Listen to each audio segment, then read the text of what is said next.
This is how we teach the step over. Now, first things first, we differentiate the step over and the scissor. So a lot of coaches, they call this the step over. We call that the scissor, and then this is the step over.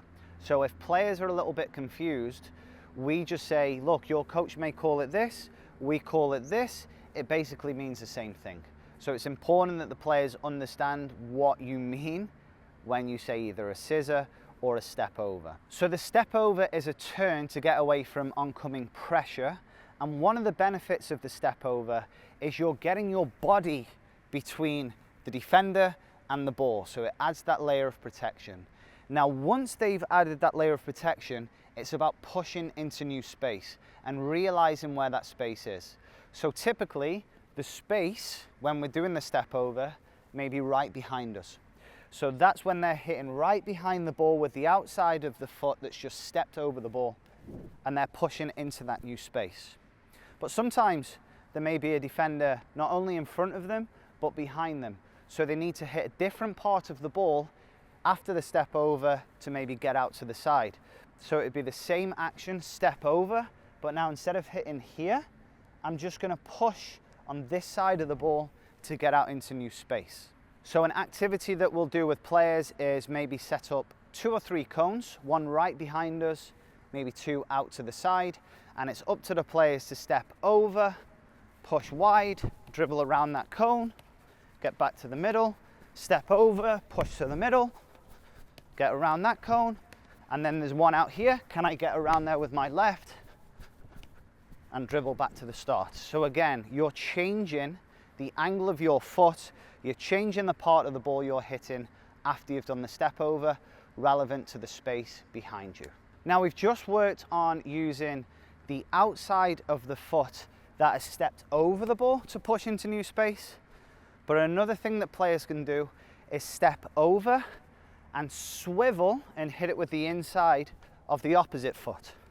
So if I do it on my right, I'm going to step over right, push left, step left, push right, step right, push left, step left, push right. Again, experimenting with different spaces to push into. Maybe it's a smaller space, maybe it's a bigger space, and they've got to put a little bit more weight and power into that push away. Building on that, what players will typically do is go from a good athletic position here with the step over. They're loaded up here, but then they'll just pop straight up. They'll lose all of their power in their legs. They'll push and they won't be able to get any explosiveness pushing away. So have players step over, loaded, and then driving through into open space. Start with a still ball to begin with. So again, step, load, push. Once they feel comfortable with that, do it with a ball that's moving away from them. So now they've got to roll, step, and drive out of there. If you saw what happened then, I got underneath the ball because I rose too early. I'm now looking to really drive through the middle of that ball, push, and I'm into new space. One likely error when the ball's moving away from players is they don't know when to put their plant foot down to give them balance. So as the ball moves away from them, their plant foot will stop, they'll step over. There is no chance they're getting out of this position here because the ball's continuing to roll once they've put their plant foot down. As a general rule of thumb, I'll tell players to step past the ball with their plant foot.